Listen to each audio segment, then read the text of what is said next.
about the tough out there in the big bad world.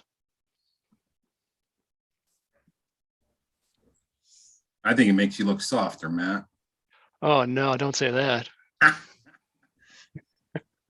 Not that we're being live streamed. I'm going to stick with my rock hard, mean and nasty. I don't know, Deborah. You'll see. I'm sure by the time the holidays come around, it'll be gone. It's just too painful to have people pinching your cheek going, oh.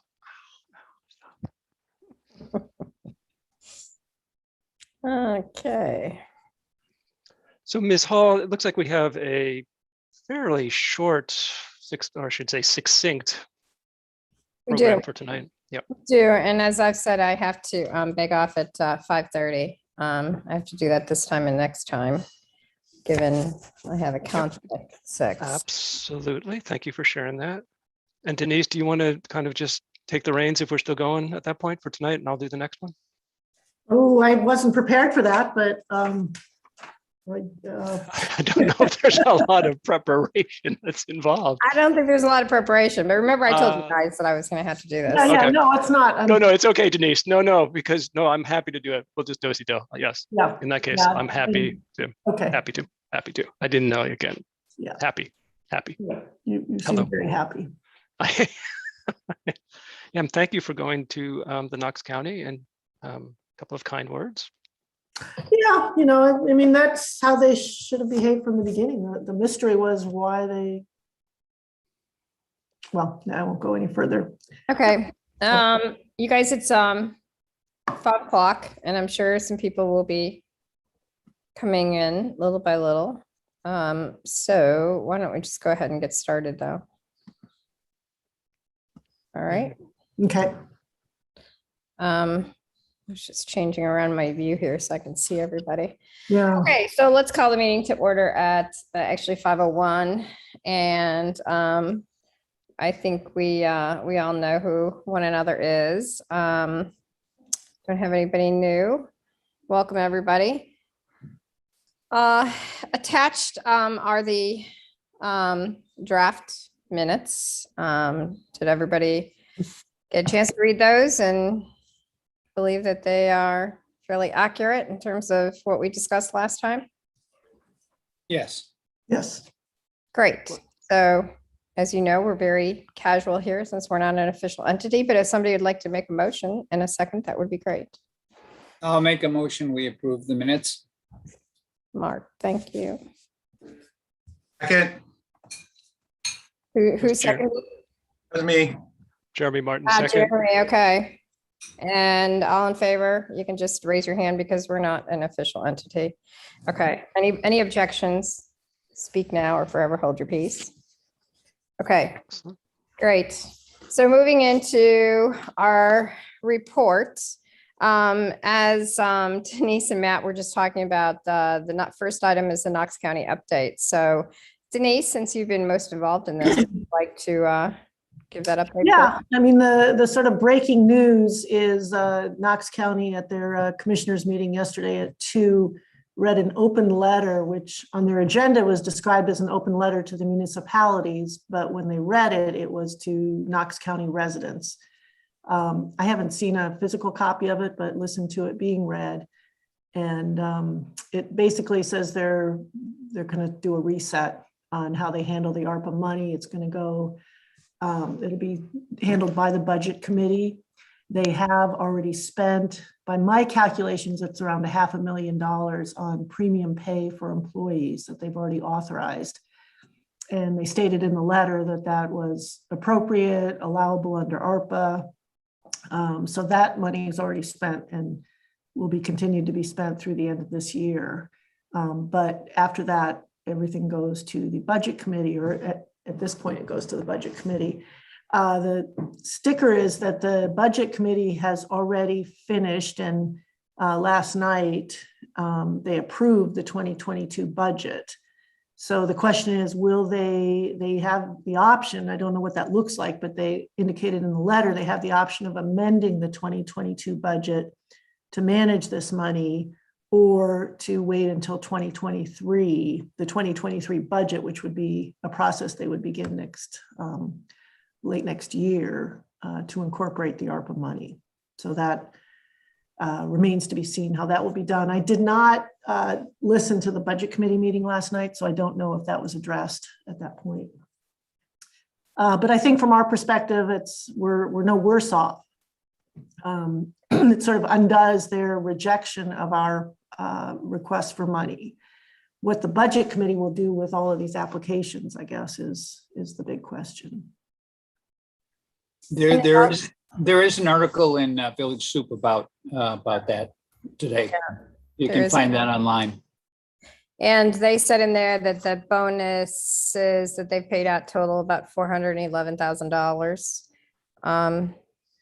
And I think it also probably undoes the rejection of all the individual town requests, right, Denise? Yeah, I mean, that it's a reset. It's as if, and the only question is, are those requests even sort of, does the budget committee care about these requests? I guess we just don't know what that process is going to look like.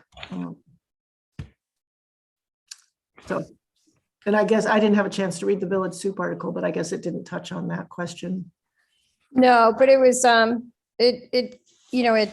haven't seen the letter either, but it quoted pretty extensively. Yeah, the letter just said, this is going to go to the budget committee. The 2022 budget is virtually finalized. So unless it gets amended, there's an option apparently to amend the 2022 budget to incorporate this ARPA funding. And, I think that's in the interest of Knox County. It's silly to have money sort of out there available for use in the county, but that, through sort of just bad timing, aren't taking advantage of. But that's a sort of a different question than what MIC might want to see happen. Okay, thank you. So also on the Knox County agenda item, Craig Curry had done an FOA request for a copy of all the applications, which of course the county should have made public from day one, and when he asked for them, indicated they weren't going to do that. So he followed up with the FOA request, and he has now received a download of them all, and he provided a copy to me and to Matt and Denise, I think. And so what we're trying to do is, I asked a couple of town managers if they might be willing to put them on their town, website. I mean, obviously we need to make these available to everybody because they are public information and they need to be made public. And I asked Linda Clancy, in fact, if she would post it on, some repository that they maintain. And she said she didn't have the ability to because of the size of the files. But she, of course, encouraged us to make that public. So we're open to ideas on how we go about doing that, but we want to do that as soon as possible. Of course, they should be on the county's website, but thus far that hasn't happened. Mm-hmm. Maybe now that they have everything electronically, they'll do it. They'll reverse course and make those public. Yeah, but when you say they're large in size, how big are we talking? Honestly, I can't tell you. Craig, do you know offhand? Not offhand. I mean, I put them into my Dropbox account, and my Dropbox account is limited to 2 gigs. So they're smaller than that by a lot because I've got a lot of other stuff in my Dropbox. So anyway, we can talk offline about that, but if anybody has some, good ideas of where we should put these, because they are, as I said, public information and need to be made available to everybody. Melissa had filed, as you know, an FOA request for communications that had been among the commissioners with respect to ARPA funds and also with respect to Spectrum and the commissioners. And she has, as I understand it, not gotten other than an acknowledgement of her request. She has not gotten back within the required statutory timeframe, I think, a denial of that request. And so presumably that means that there's not going to be a denial, but then they haven't taken that next step to advise her of what it would cost and, the cost and the timeline to produce it. Melissa, would you like to add anything there? No, I think that sums it up. Yeah, I gave it a couple of weeks and then I followed up just yesterday. And the last time I had heard back from Andy Hart within 2 hours, but I haven't gotten anything from anyone regarding, and my email did specifically ask, to let me know the timeline and the cost. So I just haven't heard back.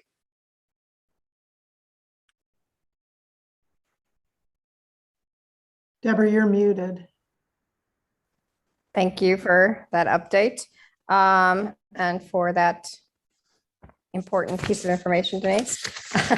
Okay, is there anything else on the Knox County topic? Otherwise, the next item is EDA grant application. And On the Knox County thing, I guess the only question is we should strategize, and I think it's all a little bit fresh, but we need to get some information on what this budget committee process looks like and sort of strategize how we can be effective and continue trying to get money from the county. I would only follow up on that to say that at that point, you're into your representatives from each of the municipalities. So we could be advocates or communicators with the representatives from each of our towns. Mhm. Worth a shot. So Yeah, again, I see true, Brian absolutely. Doyle giving the thumbs up, out there in Union, here in Camden, Mark, we, it's time for a little talk with our representative to the budget committee. John, you have your hand up? Yeah, before we launch, that approach didn't work very well with the Knox County Commissioners. They called it a lobbying campaign, being messaged by a wide range of representatives from the towns. What they suggested, what the Knox County Commissioners suggested the first time that we interacted with them, was that we give them a briefing on what it is we're trying to do and that provide the context for the request. We might want to at least consider that with the budget committee. Give them a presentation on what it is that we're trying to do as background context for the request. Well, Just a that's- suggestion. Yeah, that's a good suggestion, John, but that is exactly what we did in June, if you recall.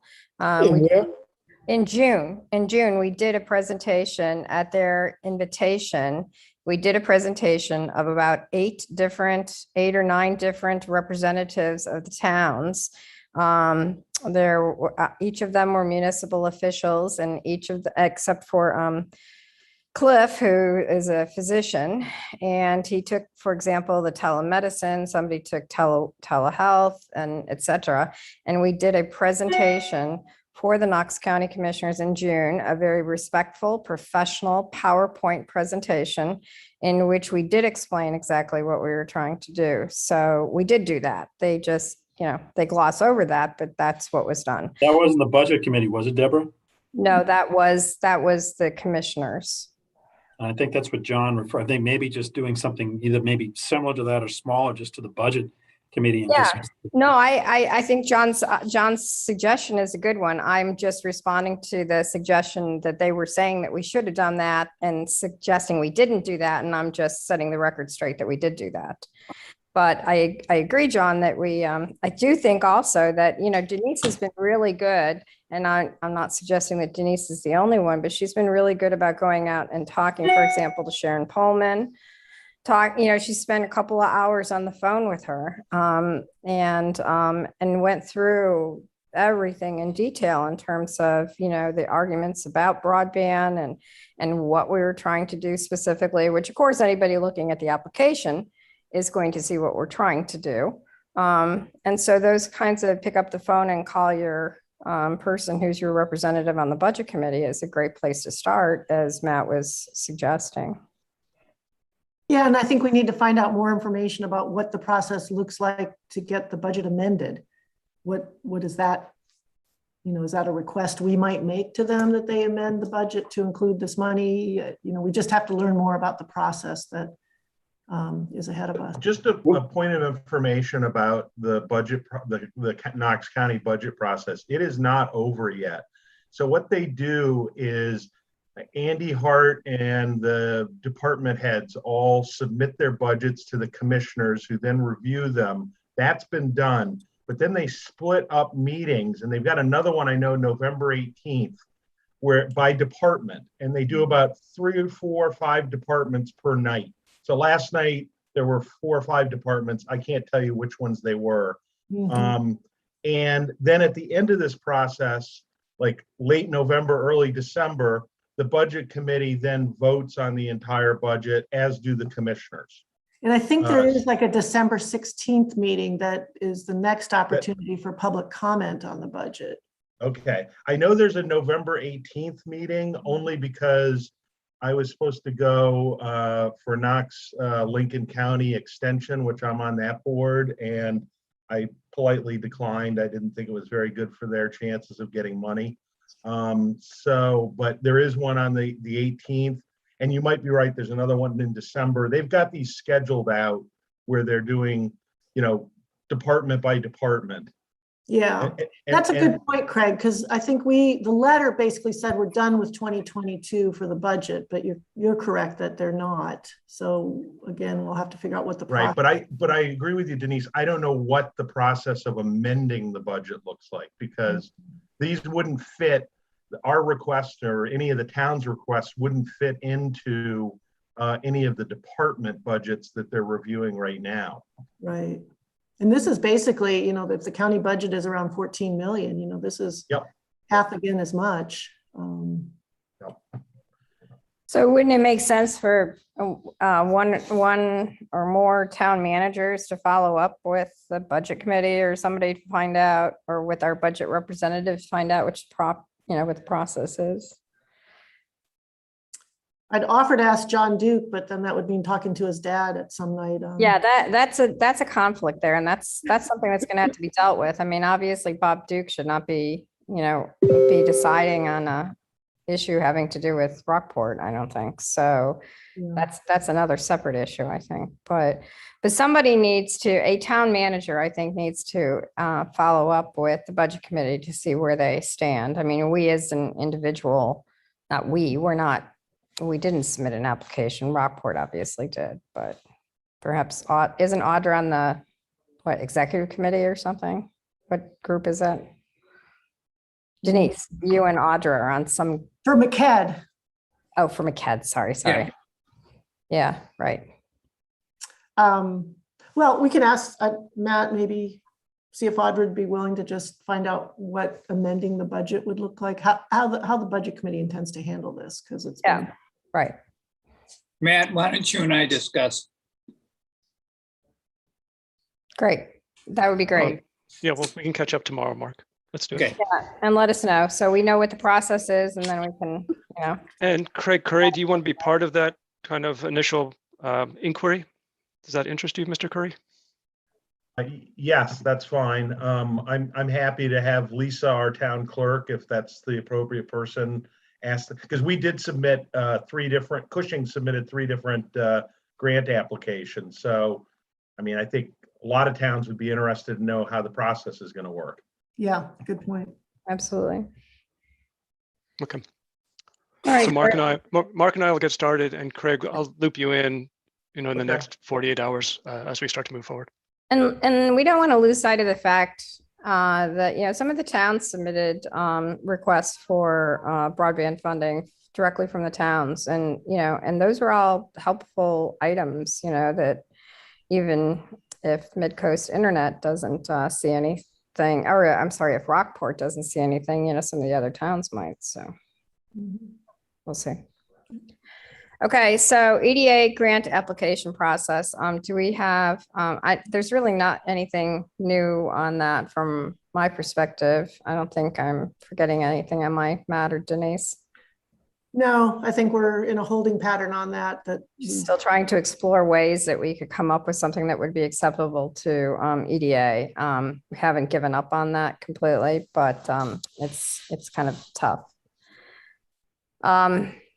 The MCA and Connect Maine.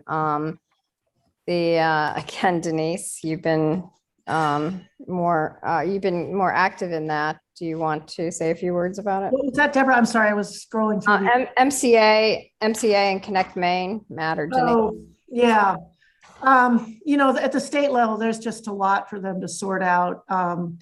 Because we have Connect Maine, which is the old entity, and then Maine Connectivity Authority, which is the new authority, and it is easier to just call it MCA. They have, I think, November 15th. So one of the issues is because the legislature hasn't gone back into session, they haven't been able to fund staff for MCA. They were able to work something out now where Andrew Butcher, who they have appointed as their president, they have now been able to hire him on a contract basis beginning November 15th. So that gets around the problem. He's the person the governor intends to nominate. But again, because of the legislative session timing, there's just delays in all of that. The key issue is MCA has to request the money from the federal government by, I think it's November 24th. I don't think it's the end of the year, but it's that kind of time frame. So Maine, we need someone in staff to do that. Right now, it's just the volunteers on the board who are meeting and trying to sort out how they want to move forward as an entity. They have a long way. They don't have staff. So they're sort of using the Connect Maine staff who's, trying to sort of help things out. But they're all a little bit lost, and there's a lot of money.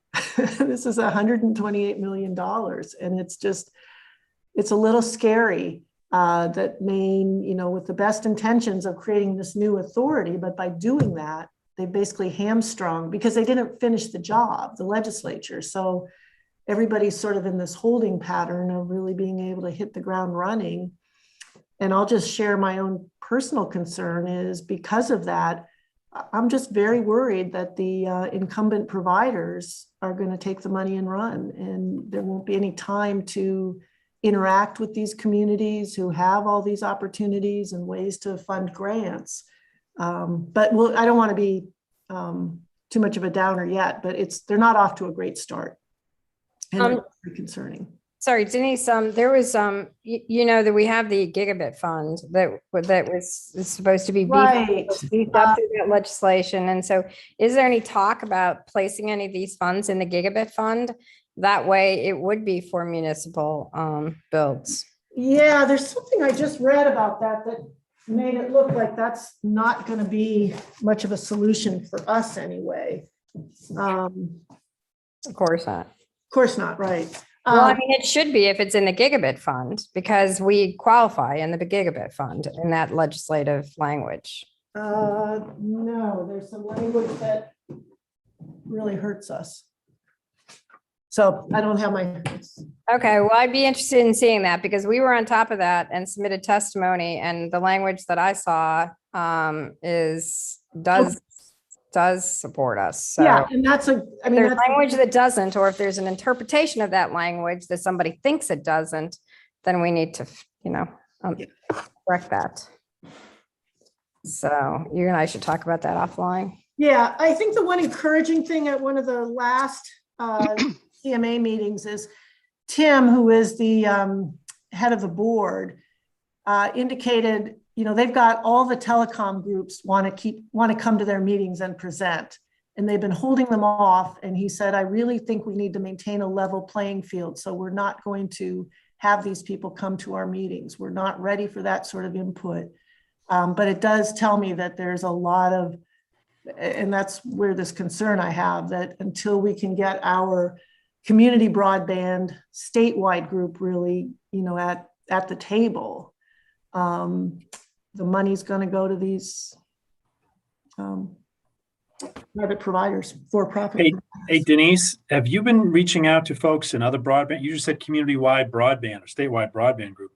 Do you have an informal network already? Well, if we could just hang on for that. That's the next. That's the next agenda item. So Duly slapped. All right. Oh no. It's okay. It's okay. And I really want to. I just want to make sure that we covered everything that you wanted to do on that, Denise, because I'm hoping that we will go into this, Brian, exactly right now, because I'd like to be here for this before I have to leave. So.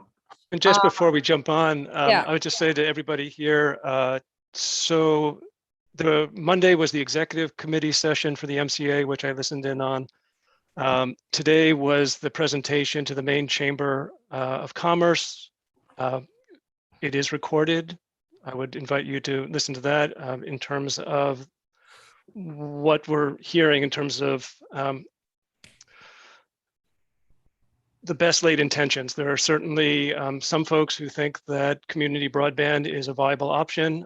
There are many, as per the presentation today to the main chamber, that really feel that what they call public-private partnership, which is basically to provide the incumbents with the financial means to expand their territory, is a top priority.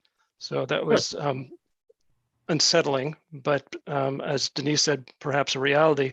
In terms of the deadline, Denise, they were talking about December 31st as the the drop dead file period where they need to assess how $129 million, again, that needs to be presented from the state of Maine, from the MCA, how the 129 will be there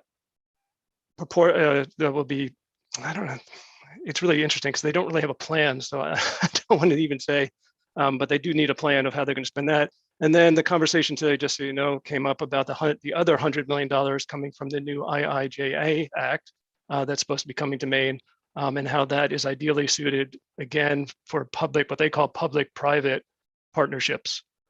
Is that the new infrastructure bill? That's the new infrastructure bill.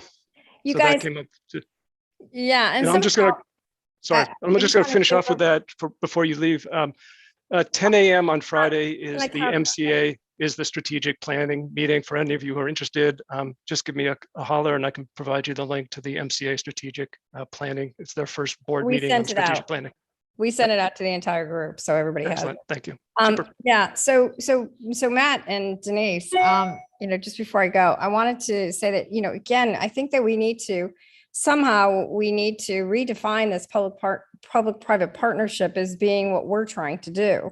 Obviously we're talking about public funds and we're saying that public funds should go to public ownership.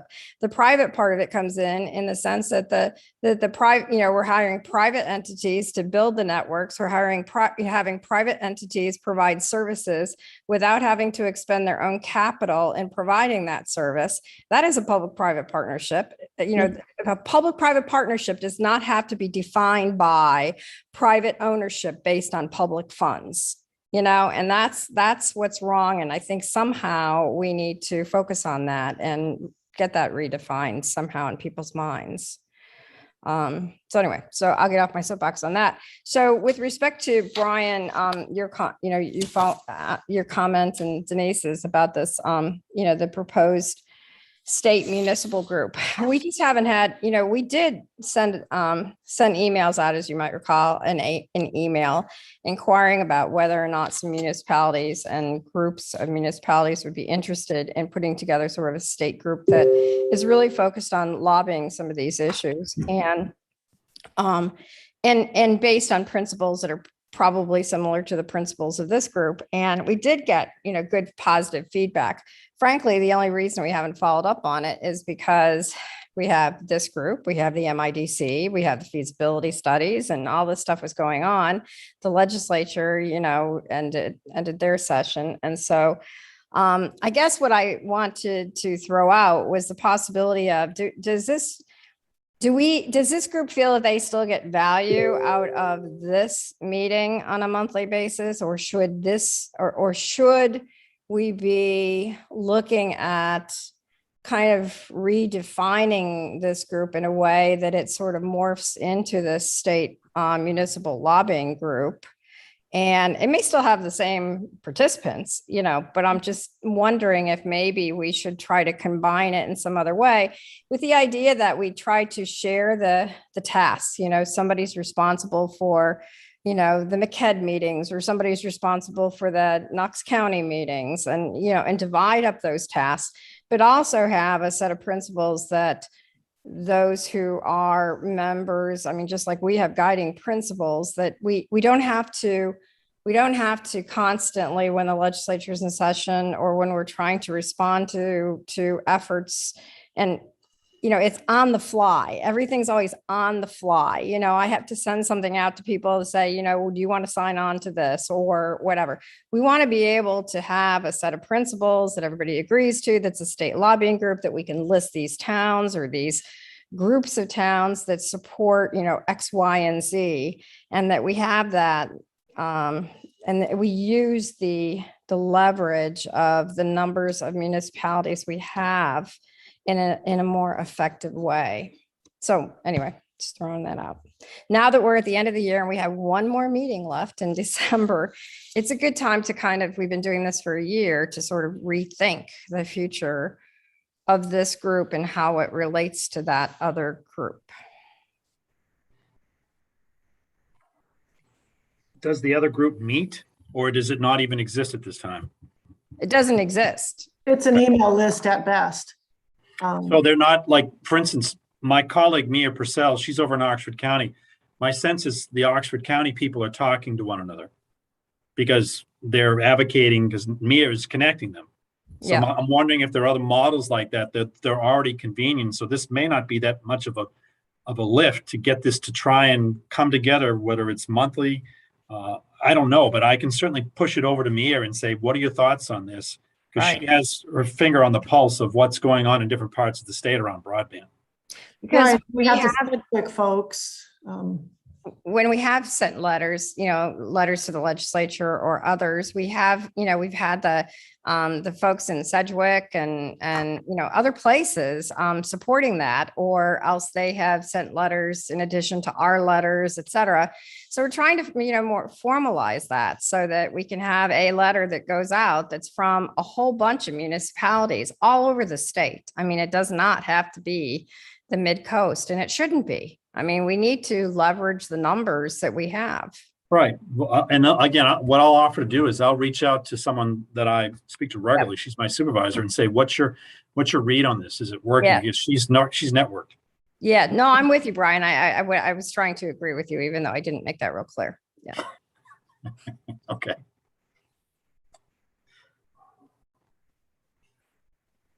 All those in favor?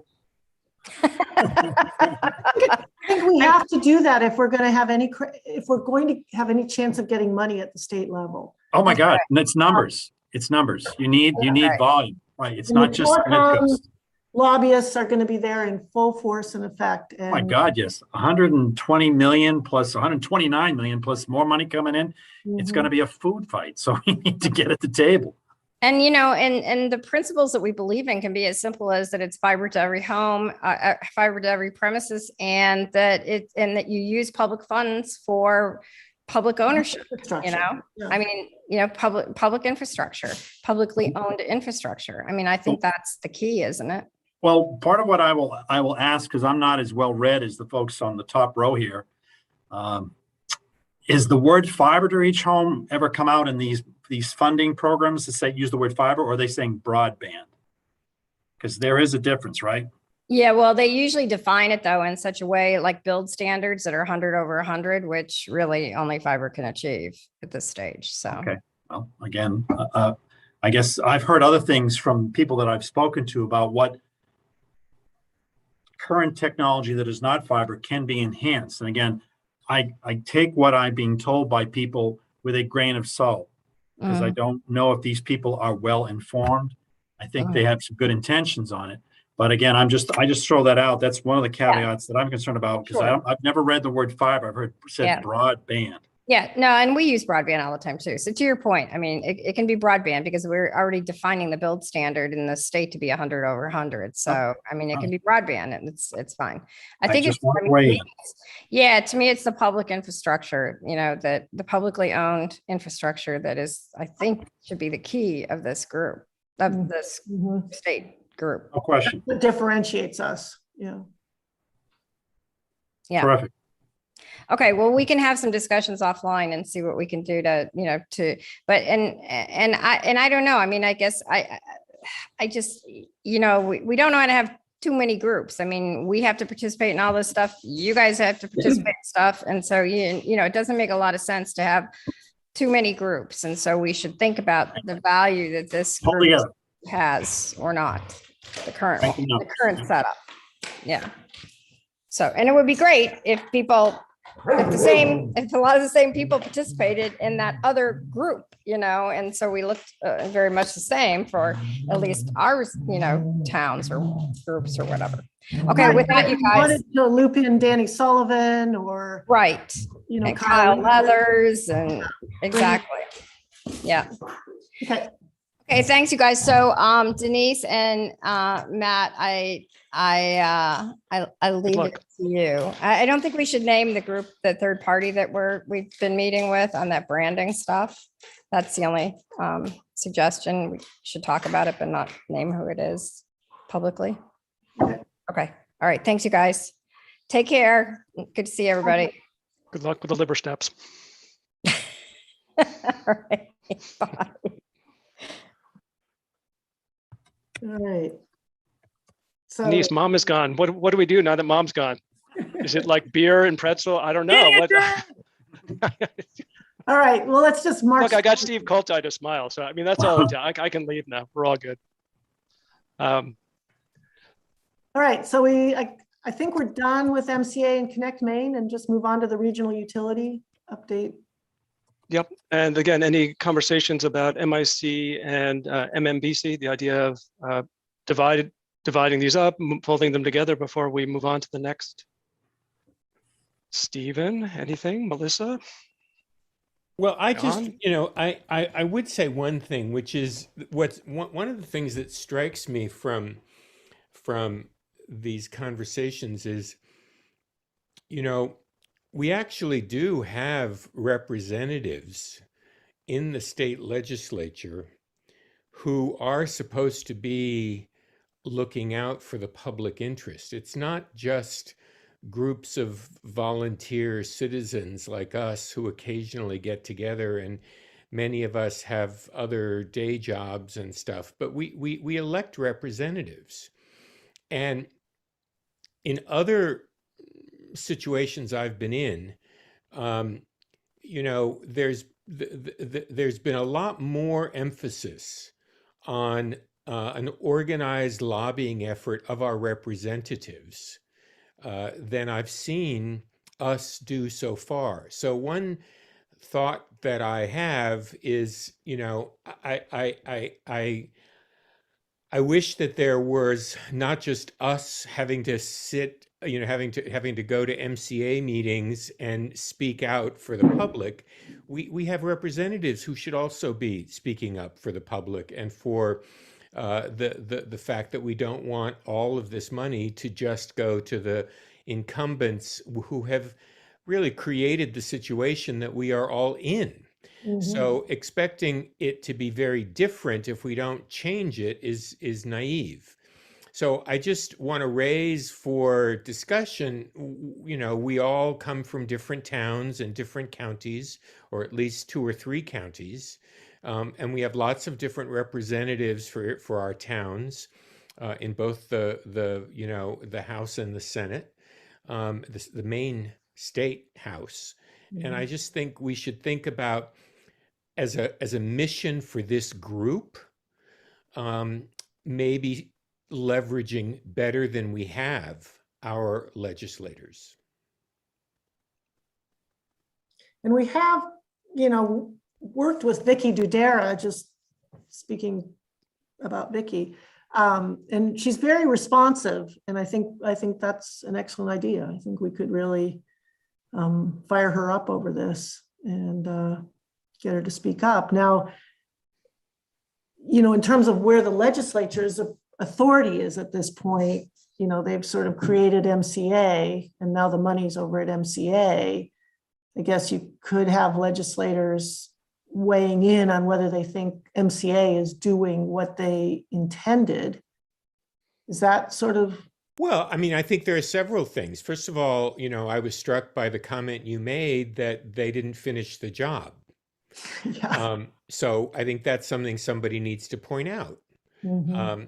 We don't, it's wonderful that we have Angus King at a very sort of stratospheric level, making sure that a lot of money goes to broadband or to improved internet.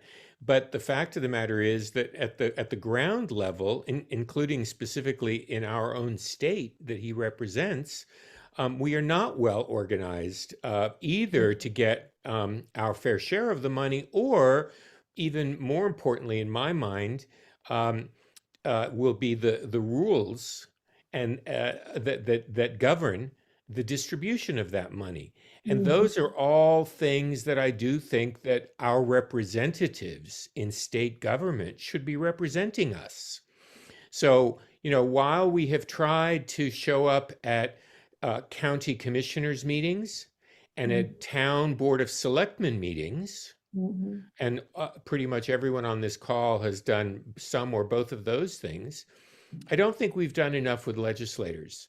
And Vicky Dudera is one, but by no means the only one. I mean, there are, a couple of us from Waldo and other parts of Knox County that have other representatives, and maybe even Lincoln County. So the Midcoast, I still think we could be the Midcoast, but I'd like to see us use our power more with our legislators. That's really the only point I'm making. I think the ask would be to ask the legislators that are in this area to talk to their peers and say, how can you best support us statewide? That's the ask. Because again, you're right. And to have a point of view. I mean, I'm involved in a totally different, completely unrelated lobbying effort right now, where there are specific talking points that people are using that are uniform with their legislators, who are from all over, in this case, the United States. It's a congressional issue. But we could be doing the same thing. We could have a few key bullet points, and we could universally try to get those into the either the staff person or directly to the legislator, to say, the main connectivity authority not only has not been fully operationalized, but once it is, it will still require oversight. And we, we have a point of view. This group of people has a point of view. And we want you to know that point of view. I'm sure if others have a different point of view, they will make their views known. I don't think that the private incumbents need help in making their views known. They have paid lobbyists. We have legislators who are supposed to represent us. Yep. Excellent points.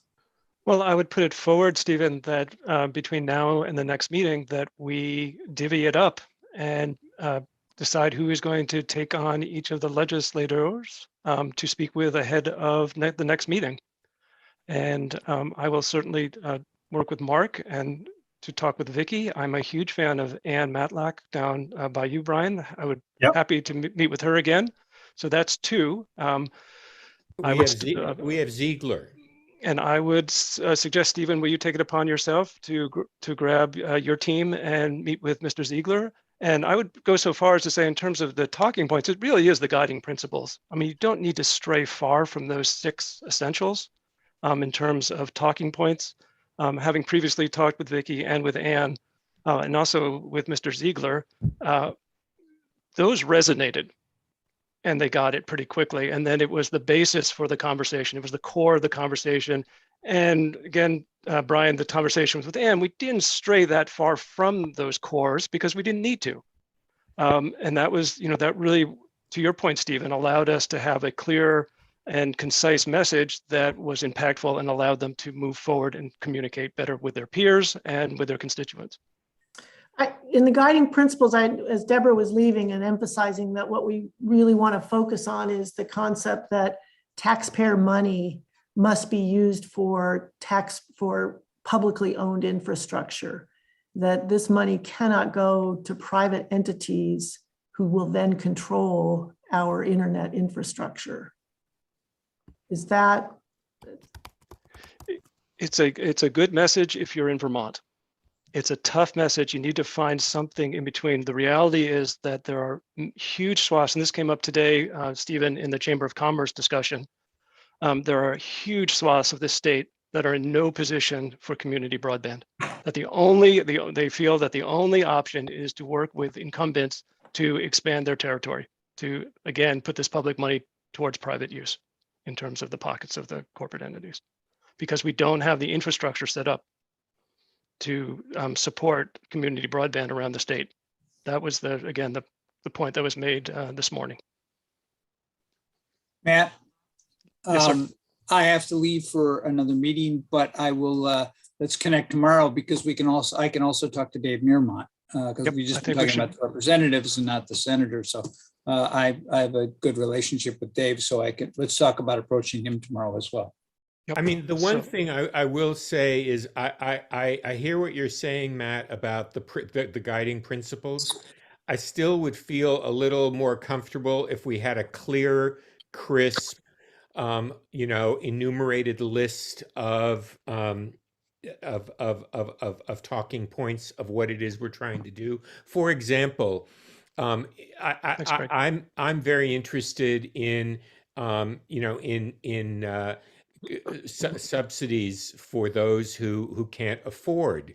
So set aside, it's not just about municipal broadband, but it's also about helping people, beyond the EBB, for example. Mm-hmm. So I think it is worth it for us to have a distillation and a position paper that people can use, both those of us who are on this call, but beyond, in talking to legislators, both in House and Senate. Stephen, will you work with me to put that together in the next? I mean, that's something we can do in days. That's not something that needs to be put off. Yes, absolutely. And my suggestion is that we would do it and then share it around and have people, weigh in on it. So I'll volunteer to help work on the first draft with the understanding that it's a draft and other people, should weigh in, so we have, a unified voice. Well, and in keeping, Bob is still here, so it'd be the type of thing that Bob, it'd be great for you once we have a first draft to also chime in pretty strong about that. This is really what we're about up there in Southwestern Waldo as well. But Stephen, I think that's, it's time. It's time to synthesize it. It's time to have those speaking points well orchestrated and well organized and succinct. And this is what I'm finding more and more. There's just so much language out there, as succinct as possible. So Bob, I just like to, that's one of when I originally talked to Deborah, that was one of the things. I have done statewide campaigns many times in the state of Maine, and there needs to be some focal point at a group. I'm not versed enough to determine who that is. And then it's that group that becomes known in the state. And it might be that there are all these other satellite groups that interface, but there needs to be sort of like this umbrella group. And then you provide to the towns information that they can access via whosever website you decide. And, you're almost sort of putting like a little PR kit together for them so that everybody's on the same page. I do believe in your talking points because I've dealt with the legislature for many, many years, not just here, but in Boston, that what you said, Matt, is critical, that you need to address, to me, that issue in the interim until you have that infrastructure. How are you going to deal with that funding? And I think there either needs to be a plan or it's temporary until such and such a date, some magic date. I don't know what it is. And that things will flip over. It can't go on ad infinitum. But I do think what you said is really critical because there are going to be towns who are going to say, we can't afford to wait. We need something now. And I just think that if you're going to the legislature, that's something that you need to address. I think it's a very important point. I do. Well, it sounds like moving forward, just to summarize, it would be great to address. So Brian, Bob, Stephen, Mark, who just stepped off, we will certainly let's get in touch with the legislators as a goal, as an action item moving forward for December to make sure that that happens. And then as an action item, Stephen, with Lisa and pretty much with everybody to vet, let's come up with those bullet points, hard hitting bullet points that are succinct and to the point. And I can get, again, even starting tomorrow. So. And I'm more than happy to edit something like that. It would be hard for me to sort of initiate it. But one of the things I noticed is even when you're doing stuff, not only just with the legislators, but when you're in letters to the editor, it should be much simpler than it is. Yes, it's too much. It's too much information. You want to get everything in on everything, and it doesn't work. People have a nanosecond of attention, and you want to basically say something like, broadband, support broadband. It's the most beneficial to you. It's the cheapest way to get your better internet service, whatever that saying is. But I have to say, and I love Deborah, but it's just too legalese. It's just too much. And I think, this sort of segues nicely into, what Deborah mentioned, where we can't reveal, she would like us not to reveal the name of the private entity, but we are talking with a branding and marketing group to help us come up with this kind of a succinct message that we can get out there. Are you talking to an advertising group or a PR group? Marketing and branding is what we've heard. But Okay, I think that's really, it's a very critical difference. Because to me, this is more PR. And let's continue that. Again, it's just finding the resources and people who will take this on. So just moving to, as we're approaching 6 o'clock, item 4 on the agenda, Lisa, this is going to come in, and this ties into Denise. As Denise mentioned, 4 towns have been meeting in terms of operational organizational meetings, specifically in terms of MIDC to get Thomaston and Rockland on board, so the board can be fully formed in terms of the core 4. But then part of that, in keeping with that, as Denise mentioned, Lisa, getting going on the branding and marketing. And what I'd like to do is just follow up, Lisa, on the PR part of it. But first, again, without putting cart before horse, working with Stephen to get these bullet points out there, vetted by this group, short and to the point.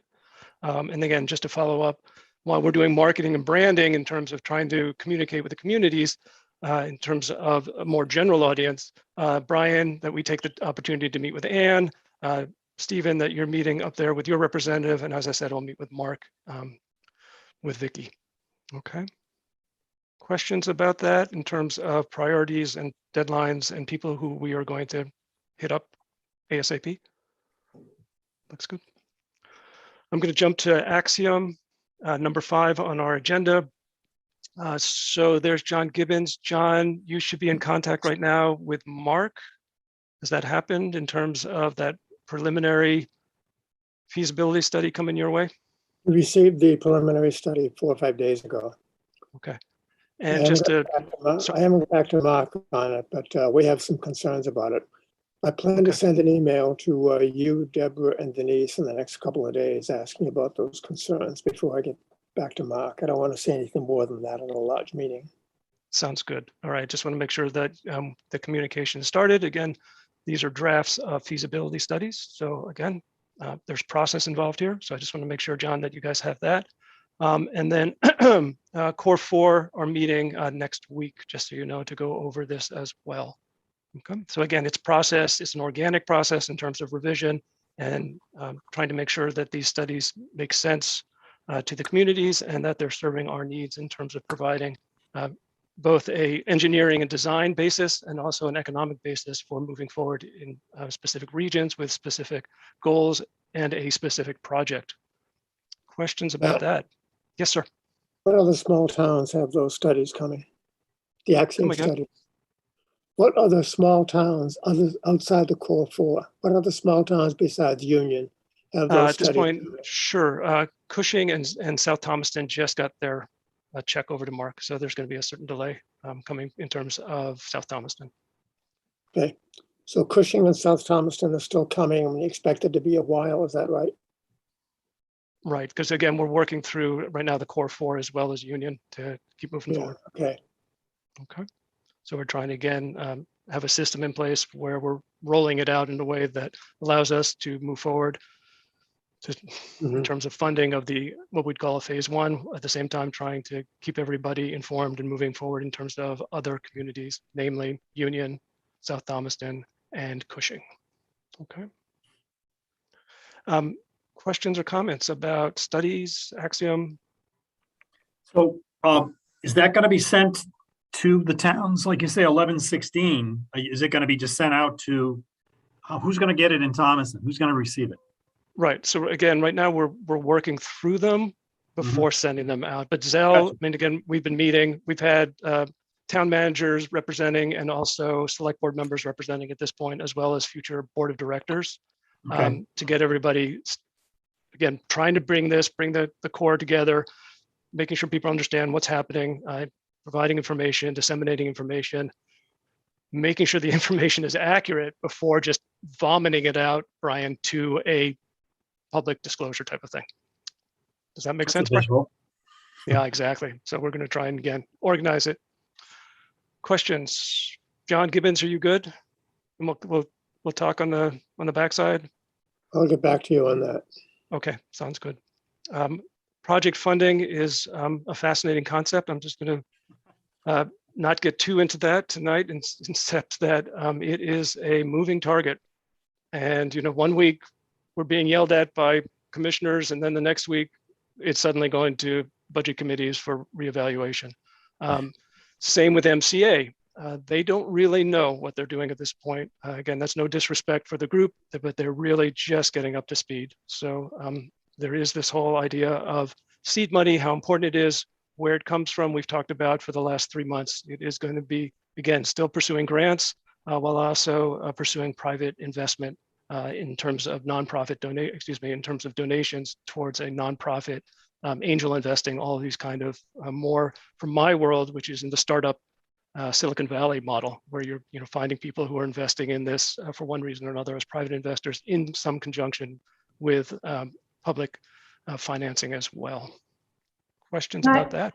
Yeah, please. Well, I guess I wanted to mention it is becoming increasingly clear that data is going to be all critical to make these cases that we have unserved and underserved areas.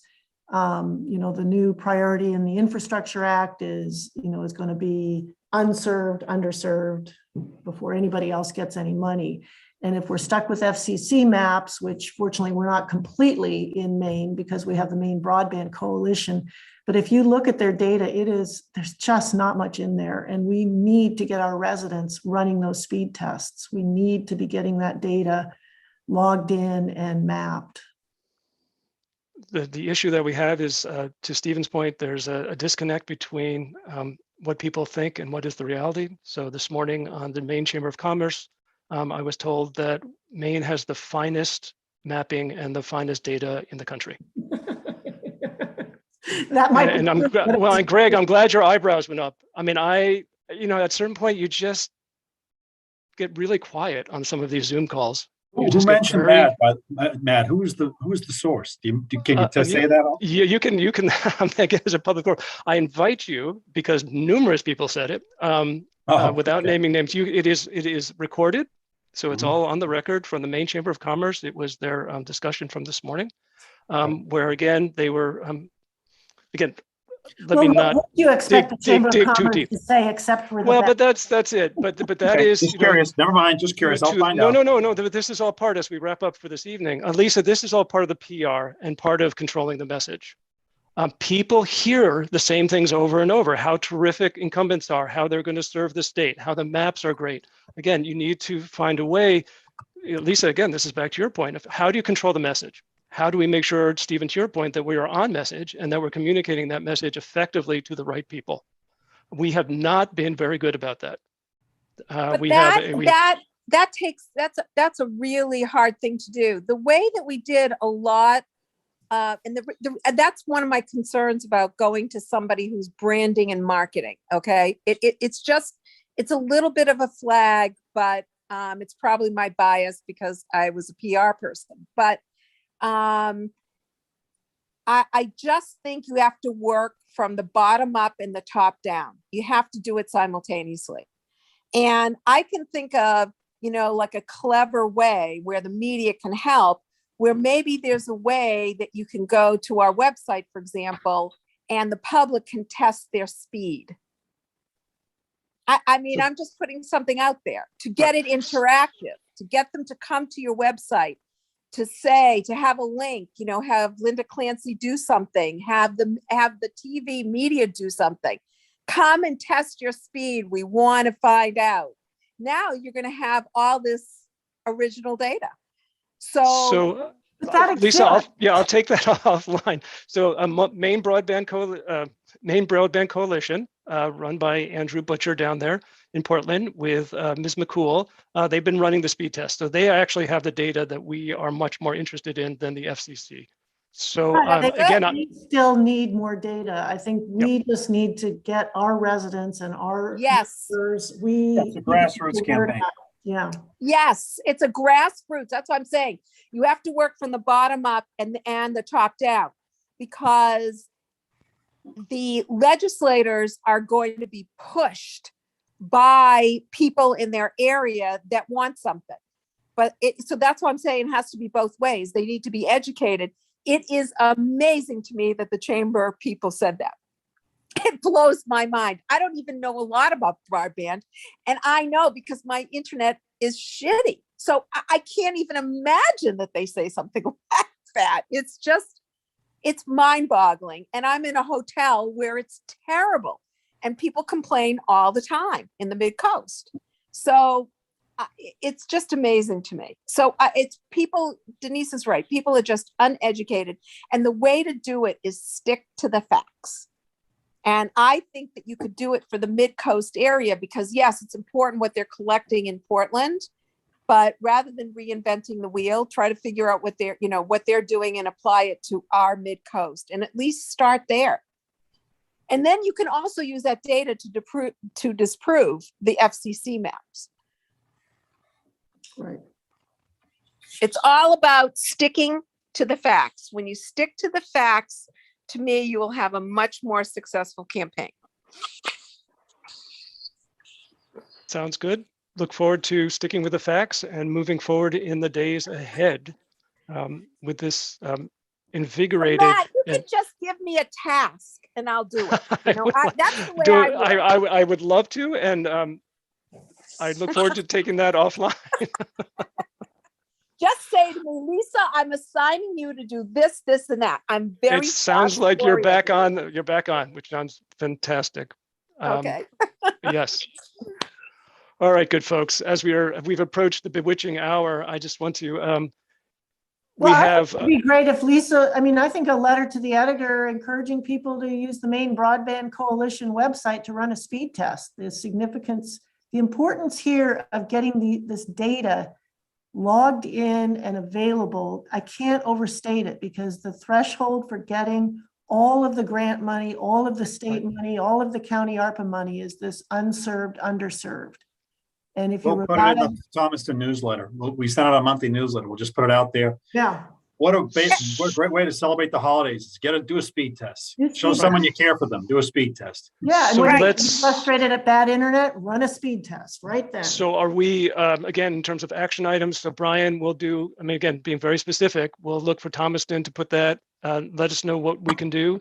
Lisa, let's talk specifically about, if that works for you, a general, a person, I'm trying to be polite, a member of the community writing a letter rather as opposed to MIDC or MIC, how important it is to take a speed test, and we would provide the data to you, the link to you of how to do that. Does that make sense, Lisa? Something we could do short term? But I have a stupid question. Can they actually go to the website, I don't recall, and take a speed test? Oh, they can.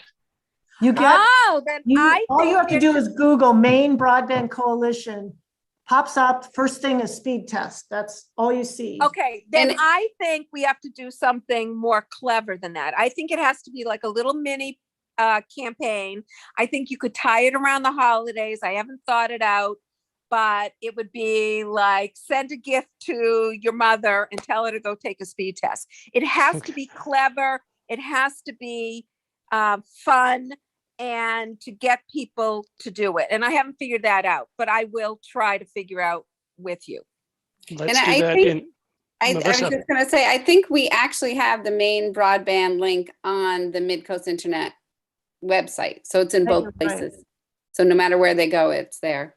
We can spice it up for the holidays, but Lisa, let's leave Exactly. that up as an action item right now. Okay. Done. And Let's do it. Right. And you can make it like a present and it's something opens and guess what? This is your speed test. But that's how you're going to have to approach the media. It has to be something clever and enticing because now everybody's thinking about the holidays and they're not going to pay attention. So let me ask you this, Denise, when would be, if you could have your ideal time, when do you need the data by? We needed it yesterday, but. Okay. So we have just got to develop this data. There's an increasing recognition that, I mean, it's sort of anybody who's been working in this area knows the FCC maps are totally flawed. The FCC Right. itself knows that, and they're working to fix it, but it's going to still be based on provider data, and they just are getting started. So it'll be next year. So Because to me, I think what you're saying is so critical because that's how you're going to disprove whatever the hell her name is at Knox County, at the county commissioners. right. Because the only way you can do it is by the fact. And anyways, we can work on that. We don't need to talk about it now, but I just think that there's a clever, fun way of, and I think we should talk to Ashley. I just think there is a fun, clever way to do it. Sounds good. Count us all in. Melissa, I see you're excited I to like be that, counted in Melissa. as well. Okay. Lisa, without, as people are starting to drift off and we're down to the core 9, let me, and Jeremy needs to go, let's wrap up. Last, number 7 is just community and town updates. Jeff, anything from St. George before you leave us for the evening? Yeah, we're starting to work with Spectrum pretty soon to do the final build in our community. We've signed a contract moving forward. Sorry, everyone. No, I almost feel like I need to apologize about that. And they're going to do coaxial cable. Is that they're not doing fiber? It remains to be seen. I've spoken with some people down on Westport Island who are also working with Spectrum, and they're doing fiber. So I know they're planning on doing fiber in some dense neighborhoods here, but they're definitely not doing fiber home for all the premises. Okay. But as we've discussed, Jeff, the idea is to get people connected. So it's not necessarily a deal with the devil. We don't call it that. It's the idea is to do our best for our communities. There are going to be short-term fixes and long-term solutions. And Absolutely. the idea is to find a balance between these two. Yep. So good luck. Jeff, that's the important thing is let's see that, it's wonderful the community is on top of this and not being buffaloed. So it seems like you guys are on top of it. You know how many residences that need to be served, and you know the numbers and what you're trying to do for those residents. Yep. Yeah, we do. Melissa, should we hop over to Hope for a second? Any news? Sure. I don't know if we have any news per se. We're chugging along with LCI. Our latest update, the RFPs that were supposed to go out around Labor Day hadn't gone out yet. They're working with a third-party consultant to help them with that. And they haven't finished up in Bremen. So now they pushed work in Hope to January. They're doing a couple of hookups a week. The goal is to get to 15 to 20, average 17 a week. Right now we're at 3 to 4. And so Peter Beckett of Appleton and I just meet with him once a month. All the select boards of both towns are invited. It's mostly Peter and I and Rick Bresnahan here from Hope. And I think the meetings are great. It's accountability that didn't exist before. It's checking in that didn't exist before and keeping track. And so I can just say we are steadily chugging along at a slower pace than I would like. But things are happening, and that's about it. Nothing exciting. But it is exciting, as you mentioned, the idea, again, there is a certain amount of accountability, in the same way I'm talking to Jeff, that, they had, Jeff, what was it, 221 hotels that you're trying to serve down in St. George? Yeah, it's right around 200. Okay. Give or take. There are some residences that have multiple units in them that are being double Got it. counted, but the rough number, the locations, and same with you, Melissa, that again, there's a certain oversight. We have and about accountability. 1,000. I think the Connect Maine grant was like for 1,037. Those residents haven't been identified yet, and actually no marketing has been done yet because we're not at a full rollout. This was all supposed to start in July. And so on my part and Hope, I haven't done like a mass email. I have a list to send out. I haven't done much because I feel that would flood the process and make things harder. So I'm hoping in January, perhaps we can it's a 2-year project. It has to get done in 2 years, or supposedly, although I read the fine print on Connect Maine's contract, and I guess it doesn't have to be done in 2 years, but that's what we're shooting for. That's what we're telling people. So hopefully we can get people to apply. I think it's going to be first come, first serve. We have about 220 people signed up at the moment. And I think, I don't know, maybe less than 20 that have actually been done. But 220 without any marketing is pretty good for the combined towns of Hope and Appleton. So hopefully we'll get to that 1,000 with a little bit of awareness and education. And that's the best we can do. But it's, again, a huge difference than it was, say, 2 years ago, where no one was watching any of this, nothing was happening. Yeah, I even had a resident tell me that because of the Hope Broadband Committee, because of my oversight, that their phone calls weren't always answered or returned. It's a doctor and a business person and 3 kids, and they had moved into a house and they were having trouble. But once the broadband committee stepped in, their phone calls got returned, their appointments got made, their installation was done. And so it made us feel good. It makes a difference. Yeah, baby steps. Baby steps, and the same. Again, Jeff, thank you for the work you're doing down there in St. George. I think it's going to make a huge difference this time around. Thanks, Matt. And Mr. Gibbons, anything from Union this evening, sir? Not a whole lot. We have an ongoing dialogue with LCI, but nothing has happened yet. We have been eagerly awaiting the Axiom study, and I'll contact you and Deborah and Denise in the next couple of days about our reaction to it and our concerns about it. I'm also very eager to see the Axiom study of the Core 4 as important context for interpreting the Union study. Sounds absolutely accurate to me. Oh, I have. Excellent. And again, once we move forward, we'll make some time to make sure that we're out to see you guys live out there. Mm-hmm. And Greg Hamlin, any initial feedback from this evening?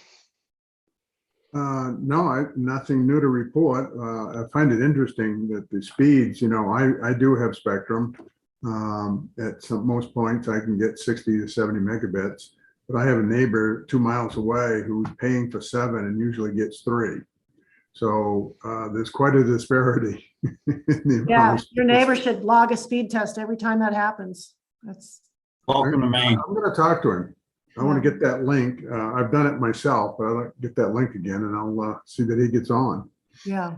Yeah, I think the speed test thing is great because I know I've probably done about 775 speed tests every time my speed isn't what it should be. And especially before I was part of the CARES grant and was lucky enough to get fiber for that. But even so, on a meeting last week, I was down to speeds around like 10. And so every time I do 3 speed tests just to make sure it's in there. But we got to have more than just our members doing the speed test. I think it's important that people do speed tests, not of their Wi-Fi, but hooked live as it comes into the house. Because I've had friends talking what they're doing. It's like, no, don't do it that way. You got to plug in. Is it to the router that they have to plug into to get the speeds correctly? Is that the device? I want to make sure. Again, it's either through an Ethernet, which would do your direct connect, or you're going Wi-Fi. You're going through the. I would go direct. Yeah, because again, my Wi-Fi network is much different than what I'm plugging in live. Well, but it depends on what you're trying to capture, I suppose. Yeah. I mean, most people, Brian, just so you know, wouldn't know an Ethernet cable from a shoelace. So, and they don't have one in their home. So what we're really dealing with are modem router situations and the speeds that are coming off of those wireless connections. And they that's how are- you have to do it. You can't ask them to do, plug in, plug out, it just won't work. No. We try and keep it simple, very simple. Very simple. To quote someone who left this meeting, my internet sucks. I'm going to go to this internet. I'm going to go to this web page. I'm going to do a speed test. It's going to say that my internet sucks, and it will now be listed on the main broadband coalition. So good folks, it is 6:15. We have gone over. Thank you all. We have action items for all of us to take in the next couple of days and weeks, and in preparation for our final meeting of the year, which is on December 8th, I believe. Correct. Thank you all. See everyone. And again, thank you for your good energy and for your enthusiasm and your hard work. And we will do our best to close the digital divide and provide some equity and inclusion for a lot of people who are having a hard time out there. All right. Take care, everybody. Oh, good night. Bye, everyone. Thanks. Cheers. Thanks, Matt. Drive safely. Like I said, use my credit card if you need to get a hotel room, Oh, no, I hear because you. I'm kind of fond of you and I love the kids. So, and we're being recorded, so we should stop Hold on, that part. hold on.